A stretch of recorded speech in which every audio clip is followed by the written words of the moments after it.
안녕하세요. 윤희의 책, 윤희입니다. 오늘은 박완서 작가의 산문집 호미로 함께합니다. 호미는 2007년 열림원에서 출간된 박완서님의 산문집입니다. 그녀의 노년에 호미를 들고 마당을 가꾸다가 혹은 친구와 수다하다가 문득 스쳐가는 느낌들을 놓치지 않고 써내려간 글, 그리고 경외하고 존경하는 시어머님의 장례를 치르다가 장례 예식의 불합리와 돈잔치의 멀미를 느껴 종교를 갖기로 결심한 과정, 종교를 갖고 난 그녀가 자신과 하나인 줄 알았던 남편을 타자로 느끼던 신비한 체험까지를 수려하지 않은 순정한 언어로 쓴 산문집입니다. 조용히 마음을 열고 들어보시기 바랍니다. 오늘도 저는 여러분의 평온한 하루와 하루 끝에 깊은 잠을 소망합니다. 구독과 좋아요 그리고 알림 설정으로 응원해주세요. 호미, 박완서. 다 지나간다. 어느 날부터인가 현관 처마 밑에 생긴 까만 반점이 눈에 거슬리기 시작했다. 현관 처마는 거의 2층 높이여서 의자를 놓고 올라가 봐도 그 정체를 확인할 수 없었다. 흰 회칠이 그만큼 벗겨졌다고 생각하면 그만인데 회칠 밑이 그렇게 까말 것 같지가 않았다. 그래서 그렇게 신경이 써졌나 보다. 신경 쓰고 보니까 처음엔 1원짜리만 하던 점이 며칠 만에 500원짜리보다도 더 커지면서 도톰하게 부피를 더하고 있다는 것까지 눈에 들어왔다. 더 자주자주 쳐다본 끝에 그리로 말벌이 모여든다는 것을 알게 되었다.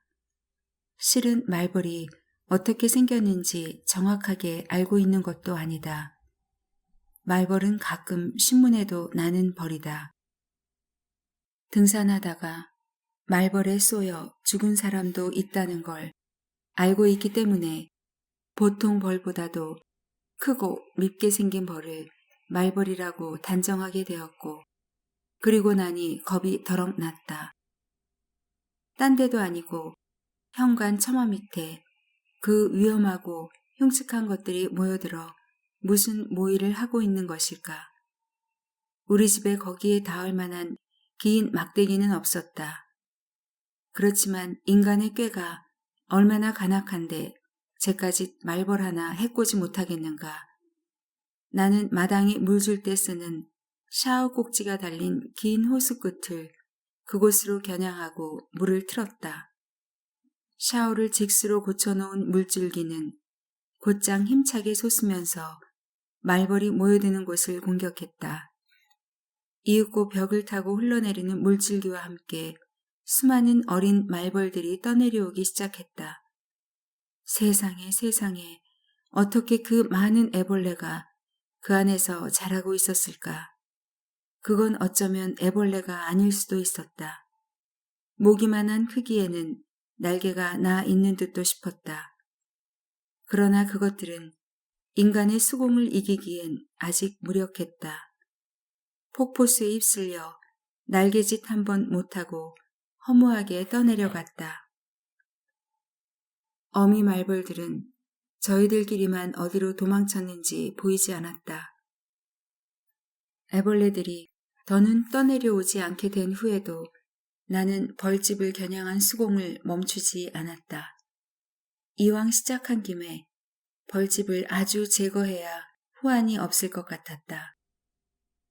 집요한 수공을 이기지 못하고 드디어 벌집이 처마 및 천장에서 분리됐다. 그러나 땅으로 떨어진 건 아니었다. 외가닥 전화선만한 굵기의 선으로 천장과 연결되어 대롱대롱 매달려 있었다. 나는 그 2cm 정도 되는 연결고리를 겨냥하고 계속해서 강한 물줄기를 뿜어 올리면서 정수리가 화끈거릴 정도의 저기를 느꼈다. 말벌, 그 하찮은 것들이 만든 줄이 그렇게 즐길 줄이야. 그 줄 하나로 진저리가 처지게 악착같이 천장에 매달려 있었다. 나의 너 죽고 나 죽자식의 무분별한 저기는 공포감일 수도 있었다. 결국은 내가 이겼다. 마침내 벌집이 천장으로부터 분리되어 내 발밑으로 떨어졌다. 육각형의 여러 채의 벌집이 붙어 있는 걸 확인하고 나서도 나는 공포감을 이기지 못해 발로 그것을 짓밟아 으깨어 버렸다. 그리고 내 집에서 말벌을 발본 3권 했다고 생각했다. 조금도 개운하지 않은 기분 나쁜 승리감으로 나는 한동안 어깨로 숨을 쉬며 허덕댔다. 내 인간 승리는 이렇듯 비참하고 초라했다. 나는 그날 밤 악몽으로 잠을 이루지 못했다. 내 물 공격을 피해 도망친 어미들은 어찌 되었을까? 그들의 종족 보존의 본능을 모성애로까지 과장하고 싶지는 않았지만 복수심 같은 게 입력돼 있을지도 모른다는 생각이 떠나지 않았다. 이 나이까지 살아오면서 남에게 크게 못할 짓을 한 적은 없다고 생각했는데 과연 그랬을까? 그것도 의심스러웠다. 정말 그랬다고 해도 그건 타고난 소심증이었을 뿐이라고 생각하니 내가 한없이 작고 비루하게 느껴졌다. 더 기막힐 일은 그 다음날 아침부터 일어났다. 어제 그 자리에 말벌들이 삼삼오오 모여서 머리를 맞대고 있어서 벌집이 그냥 있는 것처럼 보였다. 조금 떨어져서 붙어있는 말벌도 보였다. 그 많은 새끼들을 다 잃고도 왜 그 자리가 명당 자리일까? 기가 막혀서 소름이 돋을 것 같았다. 벌집이 있던 자리는 회칠이 벗겨진 건지 그들의 분비물이 그렇게 만든 건지 동전만한 흔적이 아직도 까맣게 남아있었다. 물 공격에도 떨어져 나가지 않은 그들의 폐허를 아주 없애기로 작정하고 나는 이웃집을 돌아다니면서 기다란 장대를 하나 구할 수 있었다. 그리고 매일 아침 저녁으로 장대를 휘둘러 그들을 쫓아버린다. 쫓아내도 그들은 한사코 그 검은 폐허 주위로 모여들고 머리를 맞대고 쉬는지 모의를 하는지 한다. 혹시라도 그들이 떠내려간 새끼들을 못 잊고 모여서 같이 슬퍼하고 있을까봐 두렵다. 그래서 장대를 휘두를 때마다 나는 소리내어 그들에게 말을 건다. 아니, 애걸을 한다. 제발 거기다 집 지을 생각 말고 딴 데로 가봐. 우리 집 뒤쪽이라도 눈 감아줄 수 있어. 나 그렇게 모진 사람 아니야. 그렇지만 거기는 현관 처마 밑이잖니. 난 너희들이 무섭단다. 접대 일은 사과할게. 나 좀 이해해주라. 이런 뜻의 말을 마치 속죄하듯이 비굴하게 중얼거린다. 그래도 말벌 식구들은 그 참극의 현장으로 끈질기게 모여든다. 아마 며칠만 장대 공격을 멈추어도 그들은 그 자리에 덩그렇게 예전 집을 복구시킬 것이다. 말벌 집에 발본 3권이 불가능할 것 같다는 내 근심을 들은 어떤 이웃이 한 꾀를 내주었다. 장대 끝에다 솜방망이를 해달고 거기다가 독한 살충제를 묻혀서 그걸로 말벌의 집터를 반복해서 문질러 보라는 것이었다. 무릎을 칠 만한 묘안이었다. 그러나 아직은 실행에 옮기지 않았다. 내가 먼저 말벌을 공격한 것이지 나는 아직 말벌의 공격을 받은 일이 없다. 내 가까이 날아오지도 않는다. 공연히 질에 겁을 먹고 나에게 하등 위협이 되지 않는 미물을 그렇게 모질고도 과장되게 공격한 것이었다. 돌연한 물 공격으로 그 많은 새끼들을 일시에 몰살시켜 놓은 주제에 살충제 공격만은 차마 못할 짓만 같아서 망설이는 것은 아마도 인간의 전쟁 중에서도 어떤 화력이나 파괴력보다도 화생방 무기를 부도덕하게 여기는 문화적 영향인데 싶다.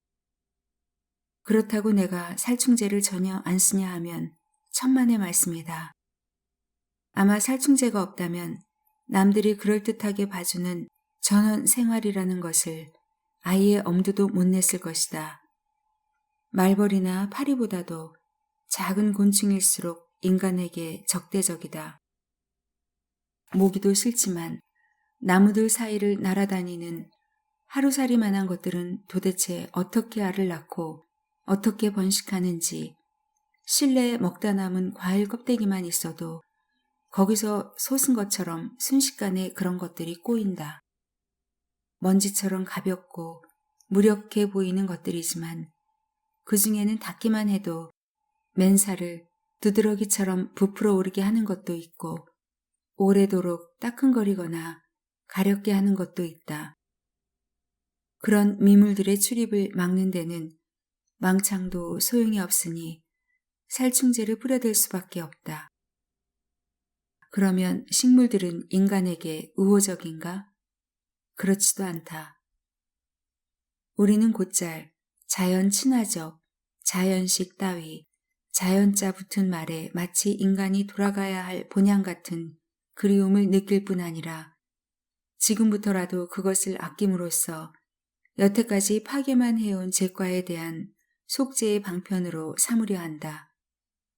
어떤 식물 도감을 보면 우리의 사냐초치고 인간을 보하지 않는 게 없고 그것만 연구를 잘하면 못 고칠 병이 없는 걸로 되어 있다. 그러나 우리 벽에 약이 된다는 건 그만큼 독이 된다는 소리도 된다고 생각한다. 병도 우리 몸의 일부니까. 집 앞엔 숲이 있고 동네가 숲에 안긴 것 같은 형상을 하고 있다. 그것 때문에 지금 사는 집을 장만하게 되었다. 그만큼 숲이 주는 위안은 도시 문화권으로부터 한 걸음 물러나 앉은 것 같은 소외감을 다독거려주고도 남는다. 그러나 그 작은 숲이 불안에 떨적해 보면 그렇게 무서울 수가 없다. 특히 요새처럼 숲이 진녹색으로 두텁게 번들거릴 때 어디서 오는지 모를 수상한 바람이 숲을 흔들 적이 있다. 그럴 때 숲은 온몸에 비늘을 뒤집어 쓴 한 마리 거대한 공룡으로 변한다. 중생대의 공룡이 멸종의 예감으로 괴롭게 몸을 뒤채는 모습을 눈앞에 보는 것은 상상력이 아니라 생생한 현실감이다. 숲의 나무들이 저희들끼리 연대하여 한 마리의 거대한 공룡으로 변신한 걸 보면서 느끼는 공포감이 제발 나만의 것이었으면 좋겠다. 만일 사람들이 함께 그런 것을 느낀다면 어떡하든지 숲을 제거하고 그 자리에다 콘크리트를 치든지 아파트를 짓든지 하고 말 것 같아서이다. 인간은 공포감을 느꼈다 하면 무슨 수를 써서든지 그것을 제거하지 않고는 못 베긴다.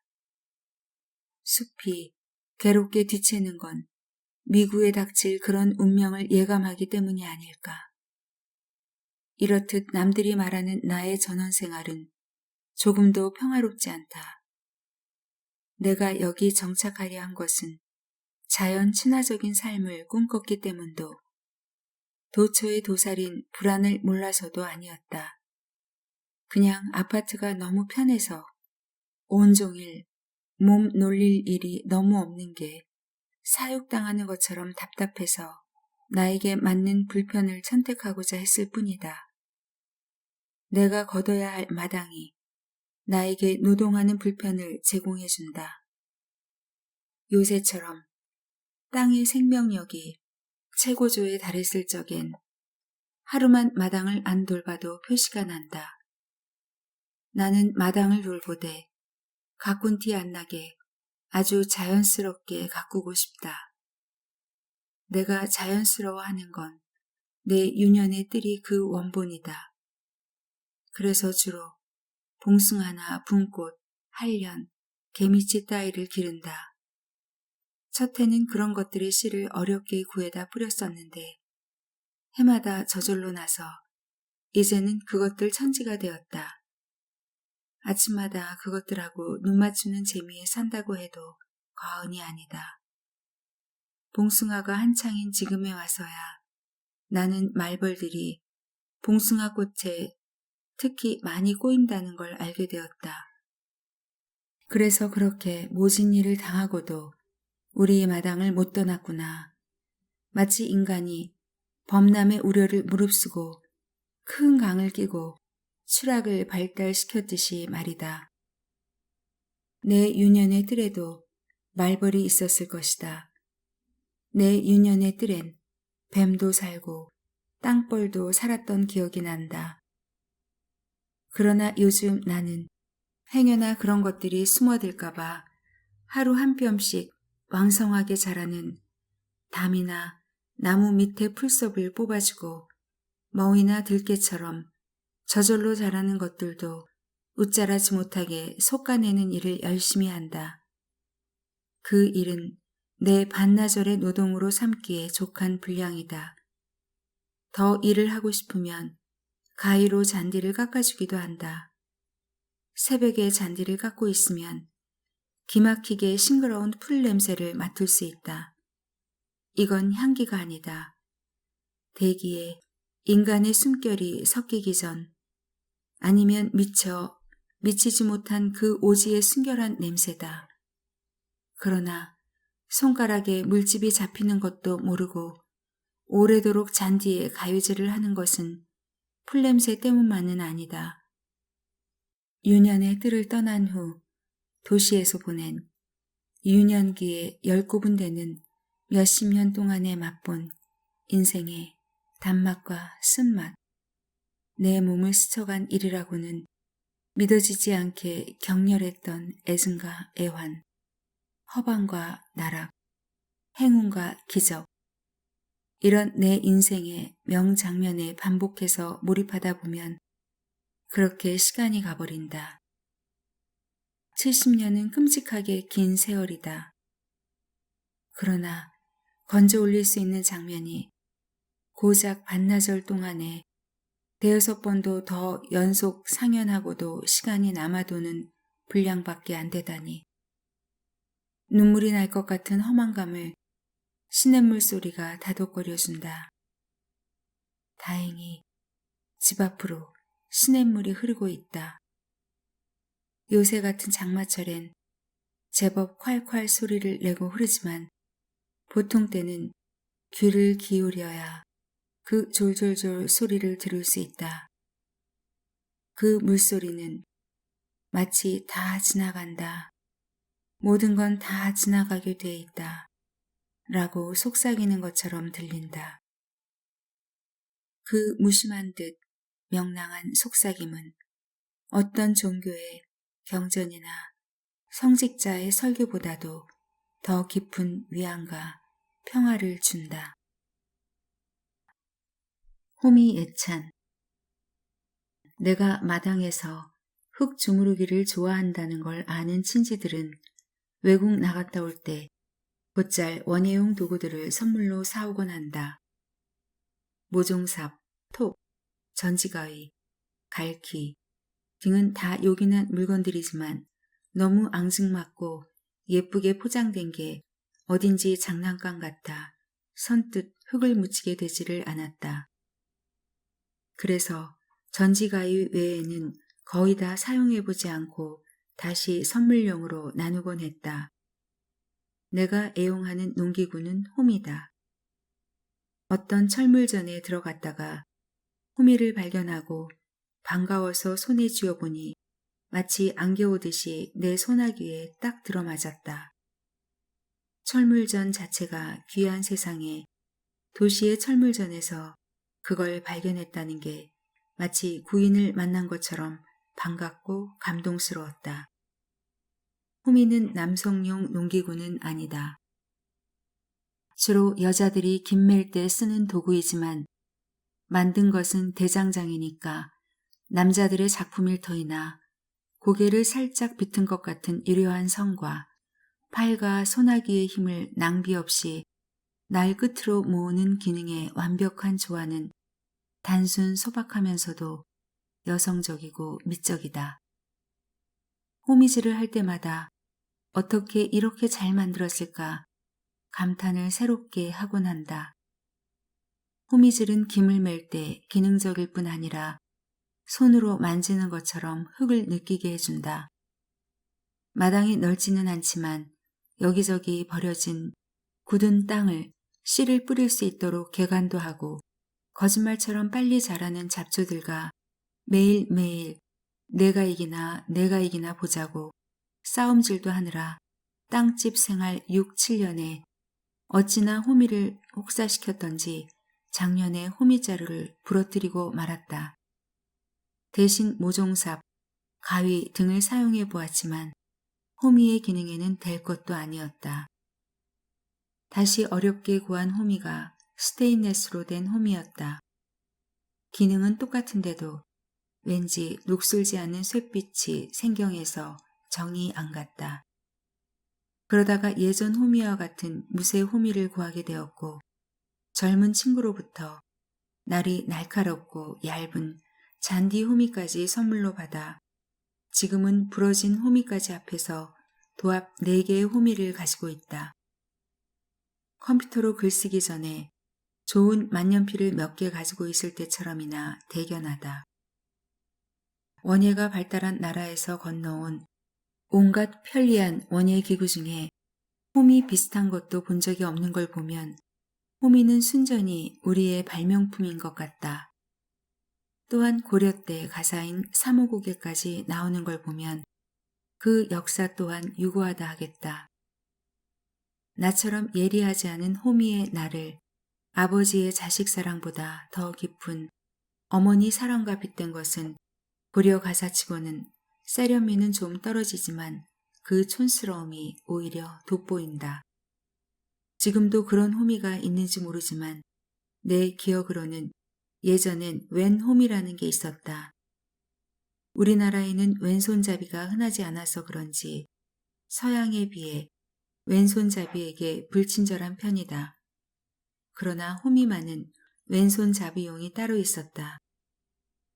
호미질을 해보면 알지만 살짝 비틀린 날의 방향 때문에 호미는 절대로 오른손 왼손이 같이 쓸 수 없게 되어 있다. 극소수의 왼손잡이까지 생각한 세심한 배려가 호미날의 그런 아름다운 곡선을 만들지 않았을까 상상해 본다. 호미에 대한 예찬이 지나친 감이 있는데 그건 아마도 고작 잔디나 꽃밭이나 갖고 있는 주제에 농사 기분을 내보고 싶은 속셈 때문인지도 모르겠다. 나는 시골 출신이지만 직접 농사를 지어본 경험은 없다. 그런데도 죽기 전에 한 번은 꼭 완벽하게 정직하게 살아보고 싶다는 생각이 자꾸만 들었고 그건 농사밖에 없을 것 같았다. 글줄이나 써가며 편안하게 살았으면서 웬 엄살인가 싶고 또 현실적으로 가능한 일도 아니다. 그러니까 이건 꿈도 망상도 아니라 순전히 유전자 때문일 듯 싶다. 대대로 시골에서 겨우겨우 먹고 살만한 농사를 지으면서 그래도 남자들은 입신양명의 꿈을 못 버렸던지 혹은 학문이 좋았던지 주경 야독을 사람 사는 도리의 기본으로 삼았고 여자들은 요새 여자들 핸드백처럼 늘 호미가 든 종댕이를 옆구리에 차고 다니면서 김 메고 반머리건 논두렁이건 빈 땅만 보면 후비적 심고 거두던 핏줄의 내력은 자랑스러울 것도 부끄러울 것도 없지만 꽤 집요한 것 같다. 입시 추위. 여름 내 격조하게 지내던 친구 몇 명과 오래간만에 대학로에서 만나 연극 한 편 보고 저녁 먹고 차까지 마시면서 노닥거리고 나니 밤이 꽤 깊어 있었다. 거기까지는 젊은 사람 흉내를 곧잘 냈는데 그 후엔 그게 잘 안 됐다. 마침 해가 지면서 기온이 급 강화한 날이었다. 사람은 마땅히 자신의 체감 온도에 따라 옷을 입어야 되는데 우린 습관적으로 달력이나 남의 눈치를 보게 된다. 낮에도 포근한 날씨는 아니었고 밤부터는 영하권으로 떨어지리라는 일기예보가 있었건만 달력엔 아직 가을이 여러 날 남아 있었다.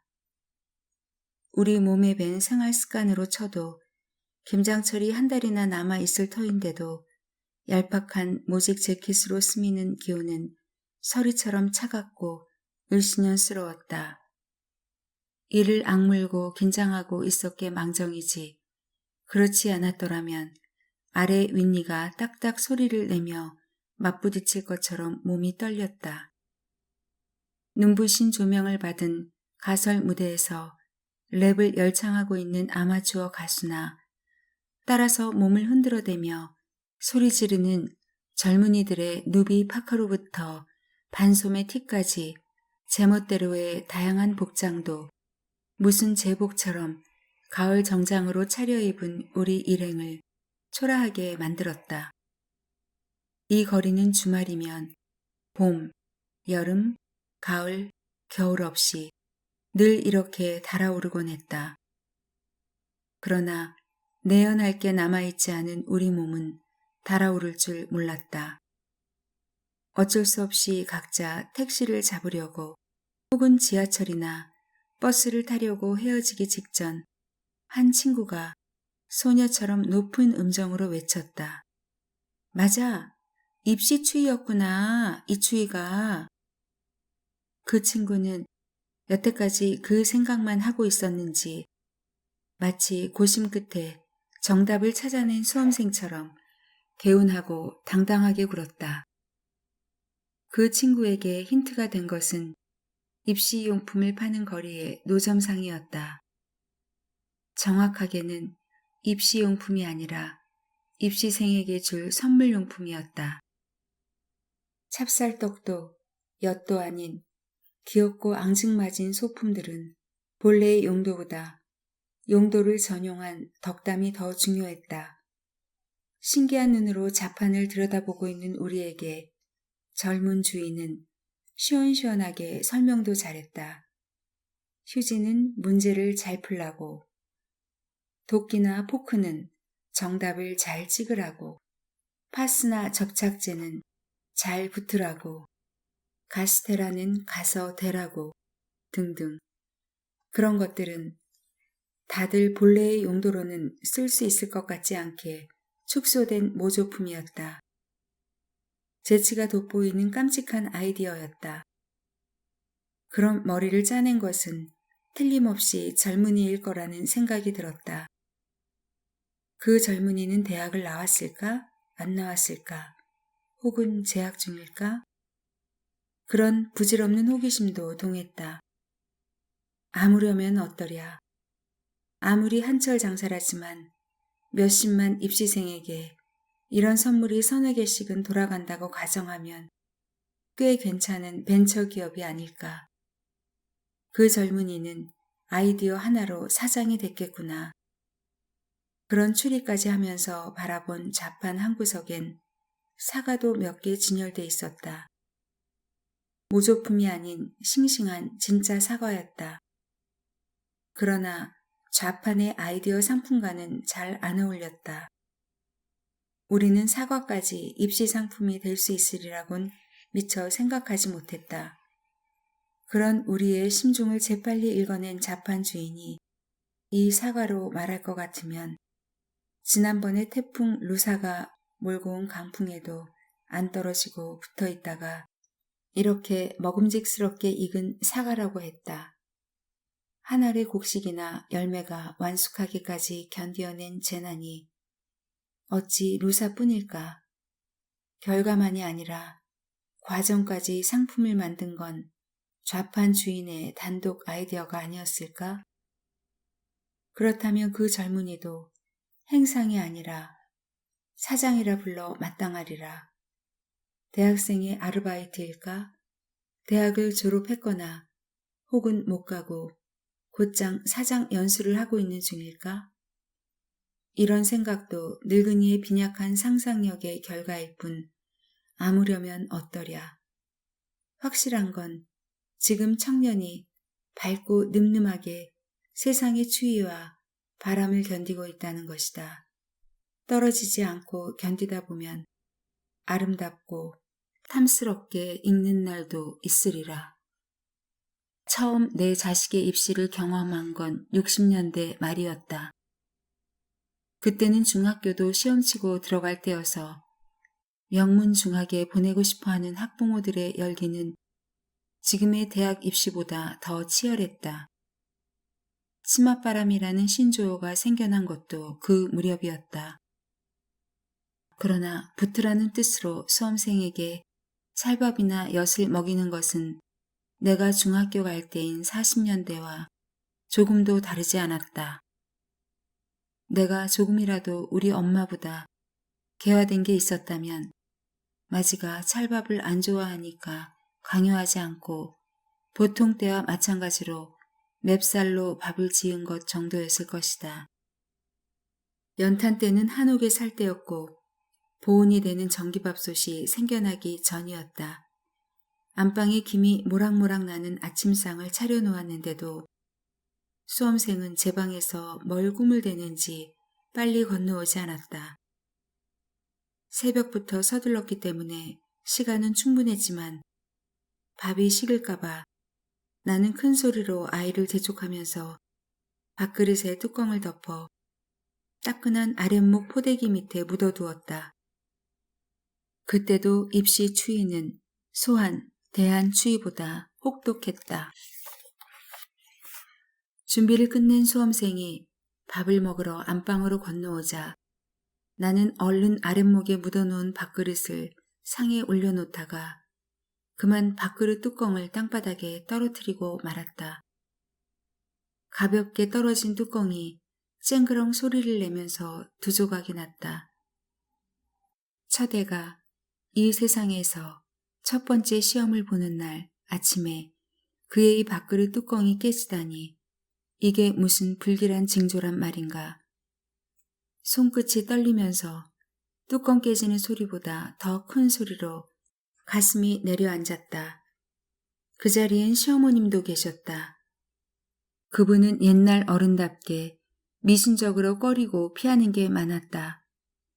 사위스럽다고 야단칠 게 뻔했다. 그러나 그분은 잠깐 굳었던 표정을 환하게 풀고는 큰 소리가 났으니 합격은 떼놓은 당상이라고 말씀하시는 것이었다. 나도 그 말씀의 뜻을 곧 알아듣고 수험생에게 네가 합격해서 친척과 이웃들에게 그 소문이 쫙 퍼질 좋은 징조라고 뚜껑 깨지는 소리를 해몽했다. 우리 시어머니의 지혜로운 해몽은 당신의 발상이라기보다는 춘향전에 나오는 흉몽을 길몽으로 바꾼 박수무당의 해몽에서 따온 것이었을 것이다. 그 순간 나도 미처 생각이 미치지 못한 춘향전의 한 대목을 떠올린 시어머니의 순발력은 그 후 50년이나 지난 지금까지도 고맙고 빛난다. 제 밥그릇 뚜껑이 깨지는 걸 보고 시험 치러 간 아이는 할머니의 덕담 덕으로 하나도 기죽지 않고 시험을 잘 쳐서 원하는 학교에 무난히 합격했다. 아이가 5이나 되었으므로 매년 입시가 없는 해가 거의 없었다. 밥그릇 뚜껑이 깨지는 일은 다시는 일어나지 않았지만 시어머님이 주도해서 입시날 아침에 아이들에게 꼭 해주는 일이 하나 있었는데 그건 시험 치는 아이가 제일 먼저 대문을 열고 나가게 하는 일이었다. 이른 아침 육중한 한옥 대문의 빗장을 아이의 작은 손이 풀고 대문을 열면 돌적이에서 삐걱하는 소리가 났다. 보통 때는 간혹 귀에 거슬리기도 하는 그 소리가 그때만은 장중하고 상서롭게 들렸다. 밤새 밖에서 배회하던 복이 대문을 먼저 여는 집으로 들어온다고 그분은 믿고 계셨다.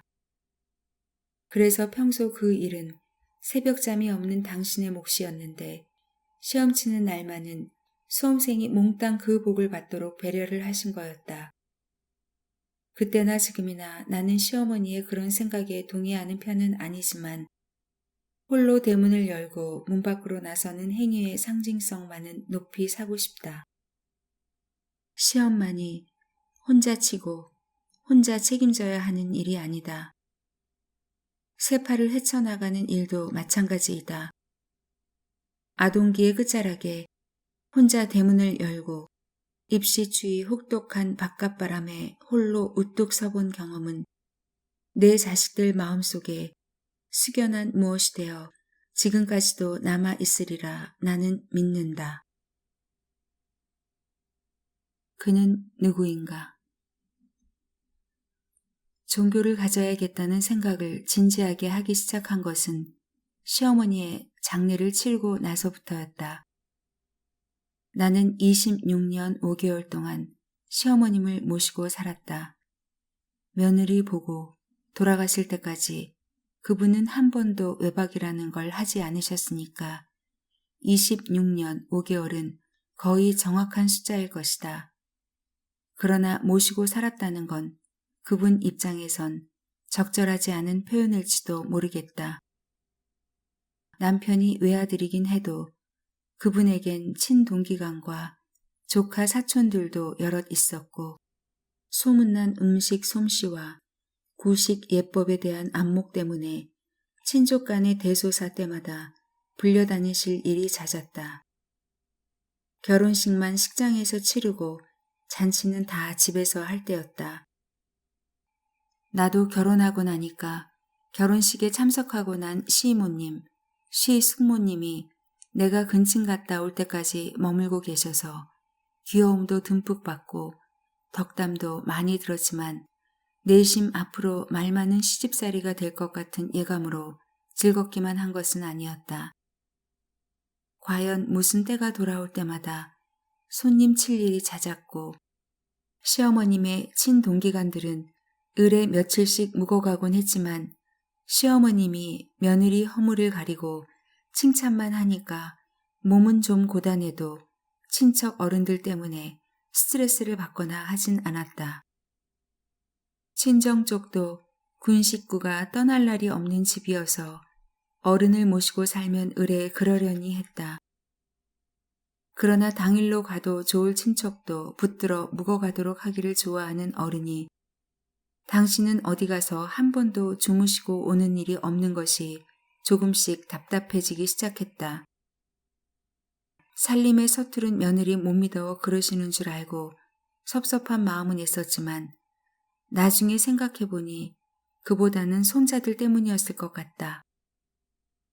나는 결혼하자마자 애가 들어서서 한 해 걸러 10년 동안에 내리 5남매를 낳았다. 전후의 베이비붐 때였다. 먹고 살기도 어려운 때여서 인구 조절이 시급했지만 믿을 만한 피임법도 잘 몰라서 각자 알아서 한 가장 손쉬운 가족 계획이 인공중절이었다. 신혼 시절이라는 걸 즐길 겨를도 없이 배가 부르지 않으면 젖을 물리고 있어야 하는 임산부 노릇이 내리 10여 년이나 계속되니 나라고 소파 수술이라는 걸 왜 생각해보지 않았겠는가. 그러나 참아 못한 건 워낙 겁이 많아서이기도 했지만 시어머님 때문이기도 했다. 유난히 사람을 아끼시는 분이셨다. 며느리가 임신한 눈치만 채면 그때부터 조심조심 떠받들다가 해산을 하면 신생아를 대하는 태도가 너무 경건해서 마치 종교의식 같았다. 나는 위로 딸을 넷 낳고 막내로 아들을 하나 낳았다. 남존 여비가 극심할 때라 딸을 내리 둘만 낳아도 시어머니가 미역국도 안 끓여주는 집이 흔할 때였다. 만약 내가 그런 대접을 받았더라면 내 성질에 그 시집 안 살고 말았을지도 모른다. 아들이고 딸이고 가리지 않고 우리 집에 태어난 새로운 생명을 그렇게 기쁘고 극진하게 모시는 시어머님은 지금 생각해도 특별한 분이셨다. 나는 아이를 낳고 젖만 먹였다 뿐 5 아이를 다 그분이 업어 기르셨다. 아이가 2이 되고부터 우리 집도 당시에 흔한 식모 아이를 두게 되었는데 부리는 사람에게 아기를 맡기지 않았을 뿐 아니라 기저귀도 빨리지 않으시고 손수 빠셨다. 내 귀한 손자 기저귀를 왜 남이 찡그리고 빨게 하느냐는 거였다.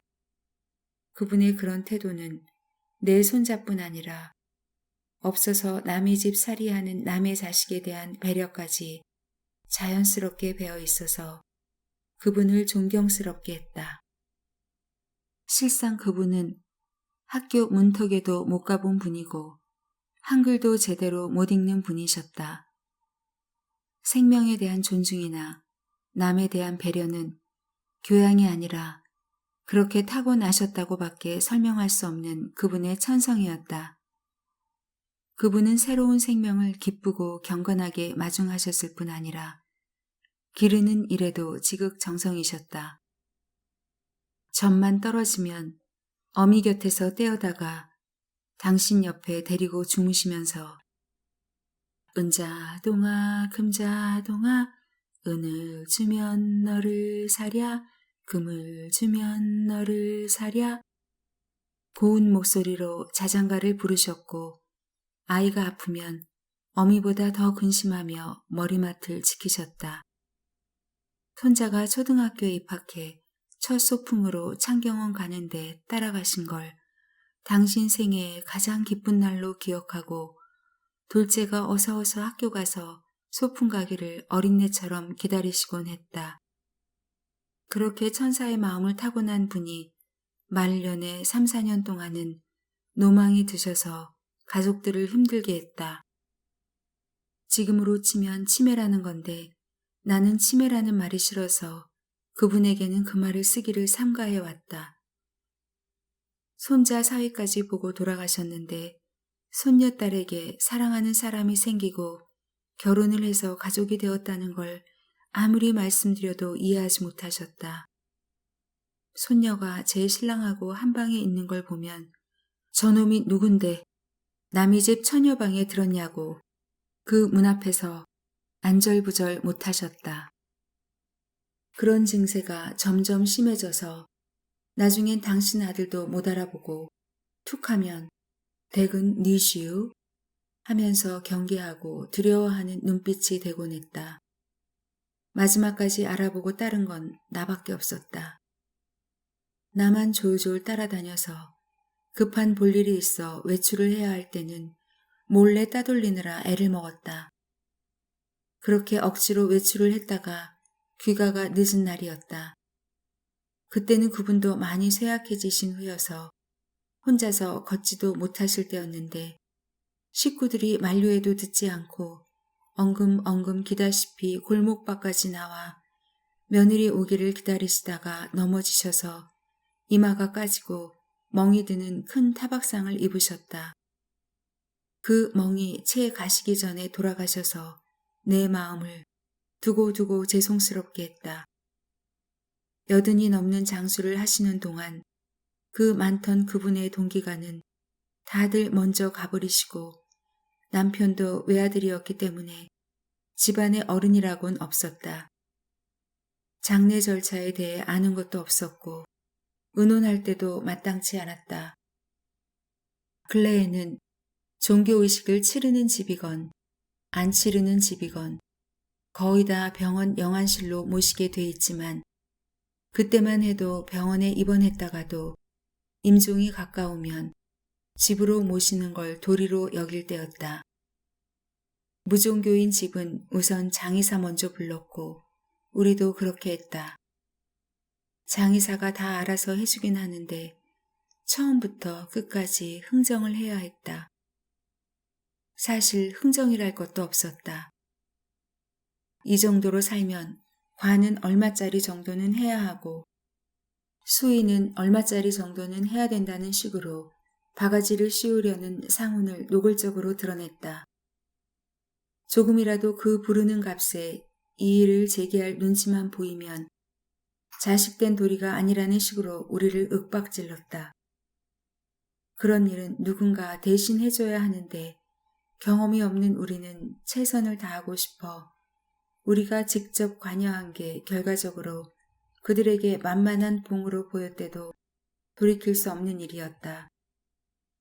우리가 당하는 걸 보다 못한 남편의 친구나 친척들이 중간에 끼어들어 장의사의 횡포를 완화시켜 보려 했으나 때는 이미 늦어 자식의 마지막 효도를 왜 막느냐면서 상주인 우리 내외하고만 흥정하려고 했다.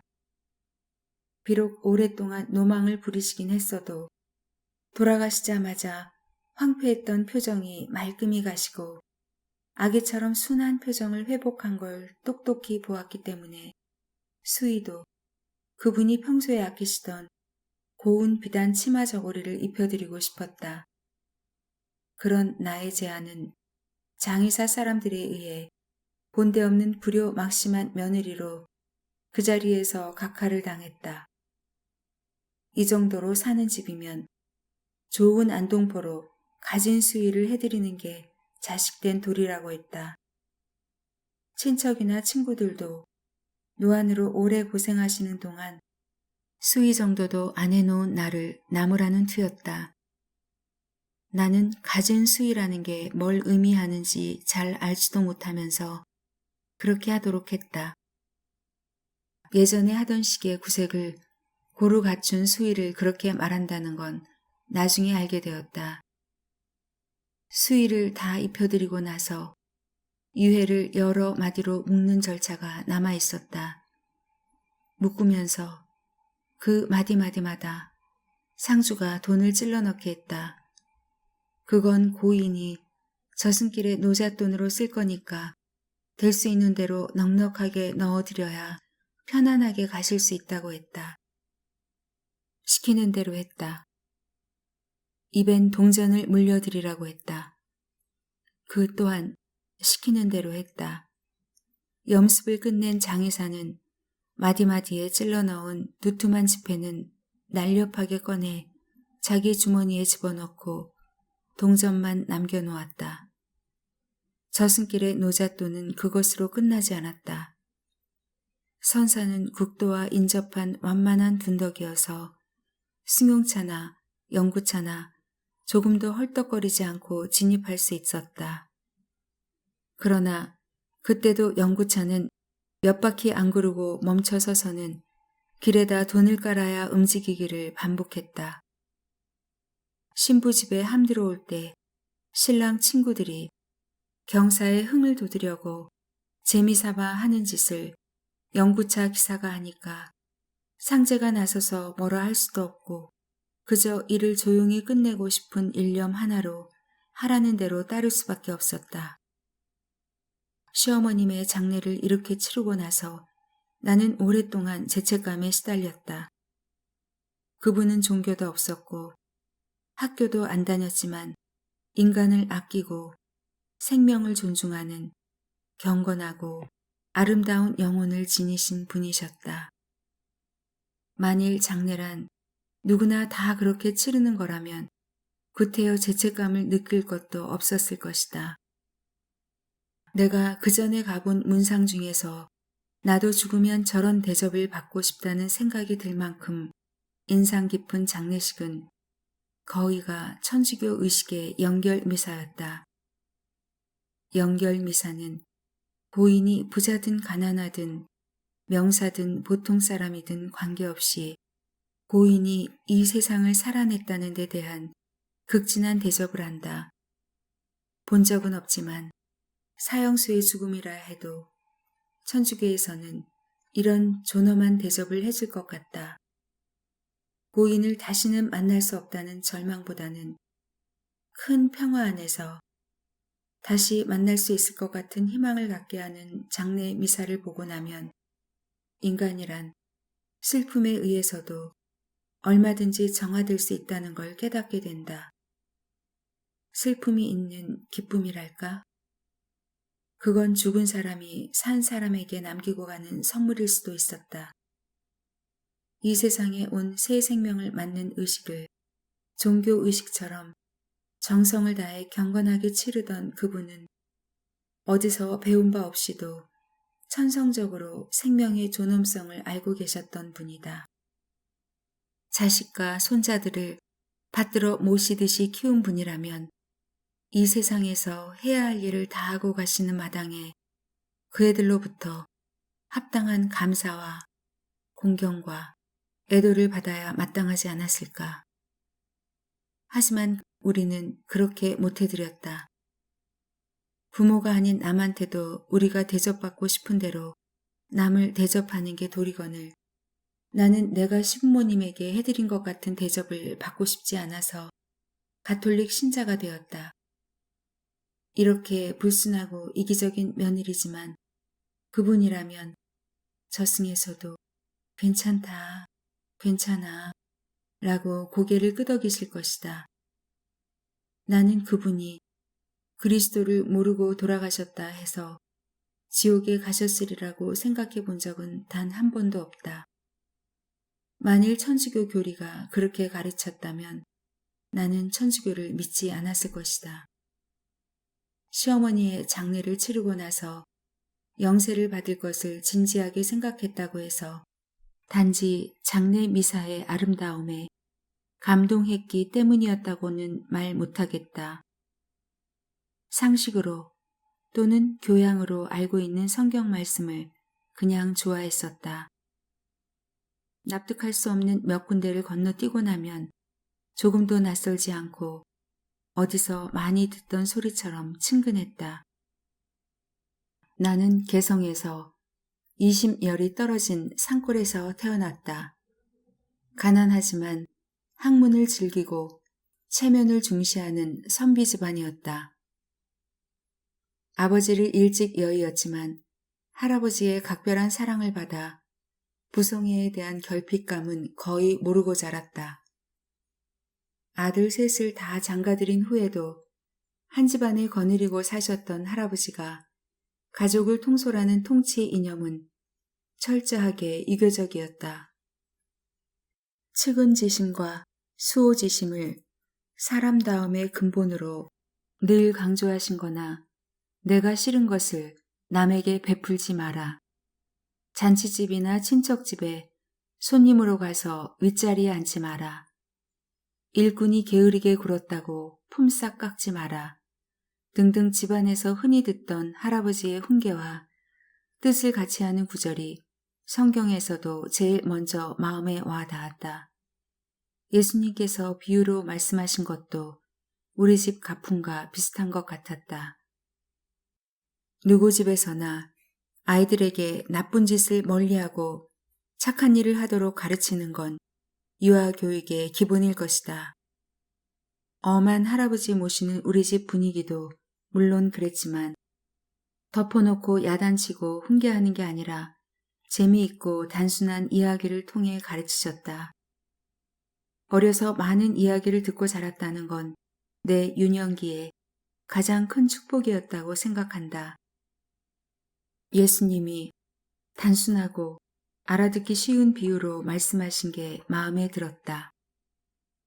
루가복음에서 마르타와 마리아의 얘기를 읽으면서는 예수님을 우리 할아버지로 착각할 정도였다.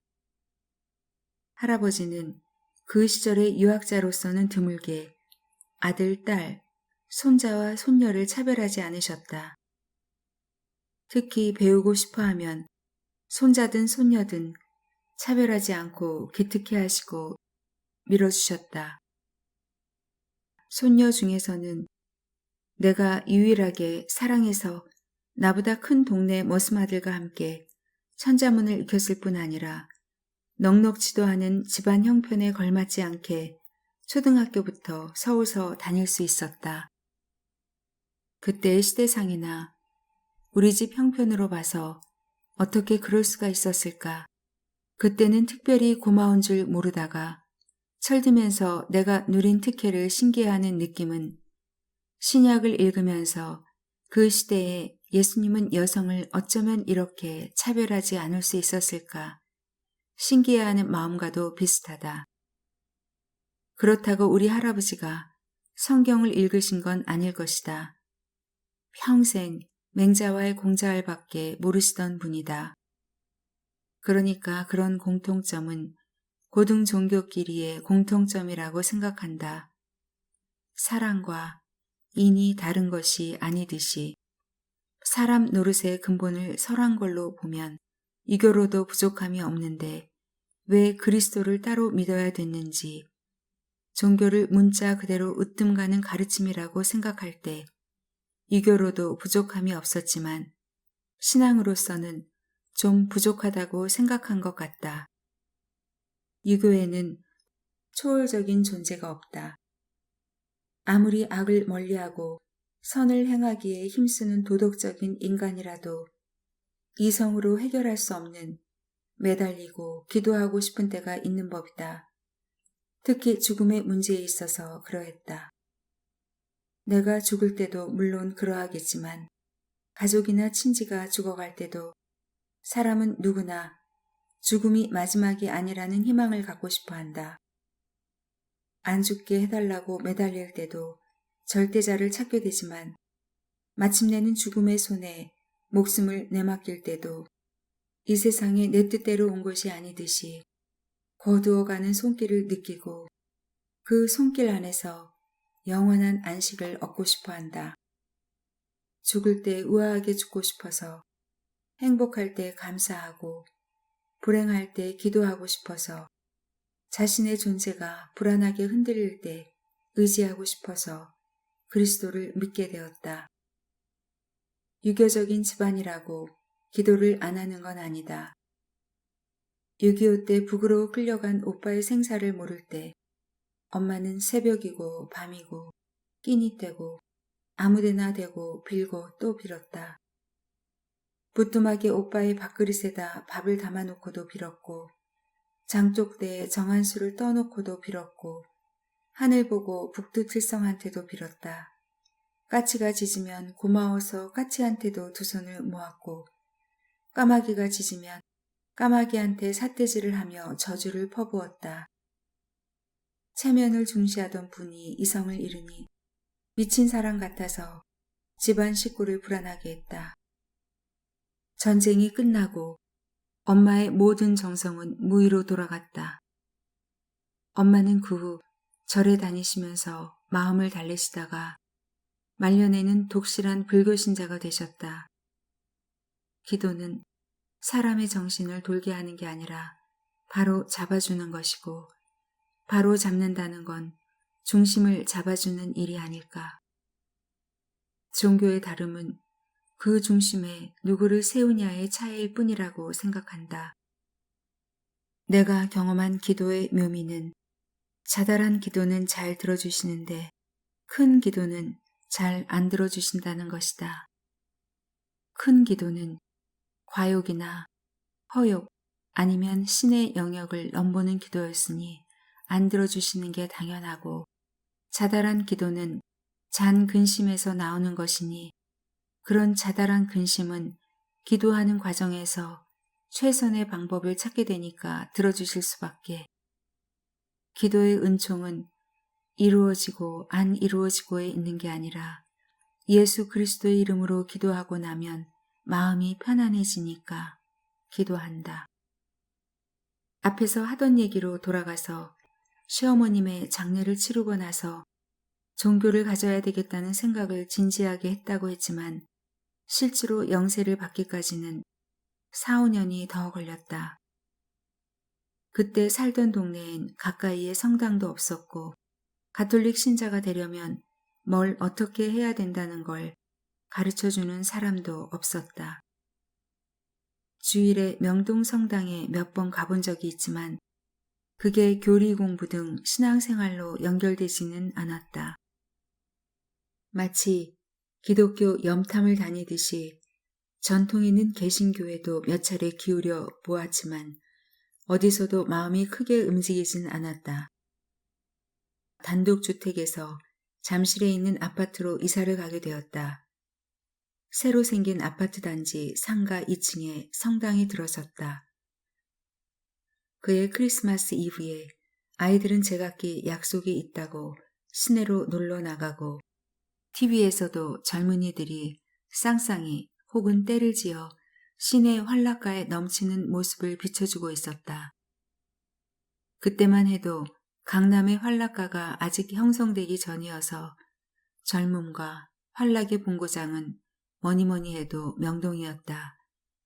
명동의 은성한 불빛과 곧 폭발할 듯 아슬아슬한 젊음의 활기를 화면으로 보면서 집에 단둘이 남은 우리 부부는 쓸쓸한 소외감을 느꼈다.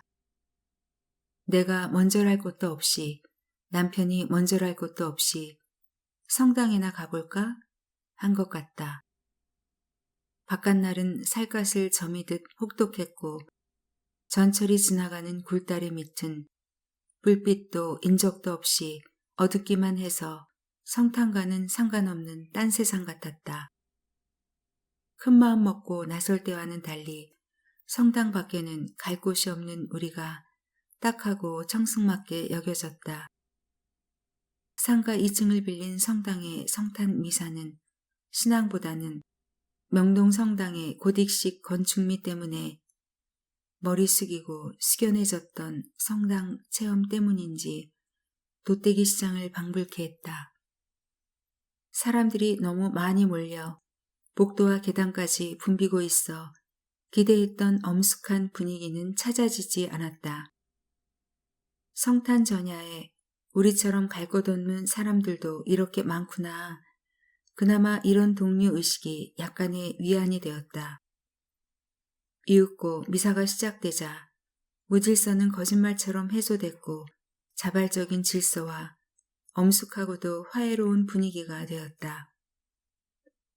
젊은이들은 다 명동으로 나간 줄 알았는데 성당에 온 신도들의 연령층도 젊은 부부와 청소년층이 압도적이었다. 남들이 하는 대로 일어섰다 앉았다를 되풀이하면서 장장 3시간에 걸친 자정 미사를 보고 구유 예배까지 보고 밖으로 나왔다. 그동안의 날이 바뀌어 성탄 새벽을 바라보는 시간의 추위는 어찌나 매서운지 이빨이 다 딱딱 마주칠 정도였다. 우리 부부는 조금이라도 덜 추우려고 꼭 붙어서 걸으면서 우리가 지금 무슨 짓을 한 거지? 서로 물으면서 큰 소리로 웃었다. 누가 시킨 것도 아니고 오라고 권한 것도 아닌데 순전히 자발적으로 그리스도의 탄생을 맞은간 우리의 행동에 우리는 둘 다 뭐라고 말할 수 없는 기쁨을 느꼈다. 그 후 같은 성당에서 교리 공부를 받기까지는 같은 단지에 사는 교우의 적극적인 권면이 있어서였지만 막상 영세를 받을 때도 그날 밤처럼 뜨거운 기쁨과 감동이 내 마음속 깊은 데서 우러난 적은 없다. 내가 먼저 영세를 받고 남편은 나보다 1년 늦게 받았다. 남편이 영세 받은 후 손잡고 같이 성당에 가서였다. 영성체 전에 다 같이 평화의 인사를 나눌 때였다. 그때 옆에 사람이 남편이란 걸 깜빡 잊고 무심히 평화의 인사를 나누다가 깜짝 놀랐다. 아니, 이 사람이 누구지? 나는 그 낯익은 얼굴이 처음 보는 이웃보다 더 낯선데 경악을 금치 못했다. 보통 때 나란히 앉은 교우끼리 또는 앞뒤로 앉은 교우끼리 평화의 인사를 나누는 시간은 미사만 끝나면 뿔뿔이 흩어져 남이 되는 교우끼리지만 그때만은 서로 친애감을 확인하고 축복을 교환할 수 있는 귀중한 시간이다. 나처럼 주일 미사 나가는 것 말고는 봉사하는 것도 없는 사람은 교우들 얼굴을 익힐 새도 없기 때문에 그때만이라도 좋은 인상을 남기고 싶고 또 좋은 표정과 만나고 싶어 한껏 부드러운 미소를 짓다 보면 상대방도 조금도 낯설지 않고 어디서 본 듯한 착한 이웃으로 다가온다. 비록 잠깐이지만 처음 보는 사람도 서로 낯설지 않게 맺어주는 귀한 친교의 시간에 평생을 같이 산 사람에게 느닷없이 낯가림을 한 것은 무슨 조화일까? 아니, 저 사람이 누구지? 저 초라한 중늙은이는 누구란 말인가? 나는 내 남편의 낯설매 놀라 표정이 굳어졌다. 그가 난 줄 알고 살아왔다. 그는 뭐든지 나 하라는 대로 하는 사람이었다. 가족을 위해 고달프게 돈을 벌고 아이들에게는 믿음직스럽게 굴어야 하는 가장이었다. 그가 번 돈은 내 돈이었고 내 생각은 그의 생각도 된다는 걸 믿어 의심치 않았다. 순간적인 돌연한 낯설미, 이런 나의 관습적인 생각에 충격이 되었다. 내 몸과 동일시하는 데 익숙해져 있던 남편을 독립된 타자로 바라볼 수 있었던 것은 내가 카톨릭을 믿고 나서 유일하게 경험한 신비 체험이다. 개인에게뿐 아니라 카톨릭에는 관습을 뚫고 새로워지는 어떤 힘이 있는 것 같다. 성령의 힘이랄까? 2000년이 넘게 이어져 내려오는 종교가 관습화되지 않고 새롭게 태어나기를 거듭하는 힘에서 카톨릭의 위대성을 느낀다. 박완서 작가의 산문집 호미, 여기까지입니다. 오늘도 윤희의 책과 함께 해주셔서 감사합니다.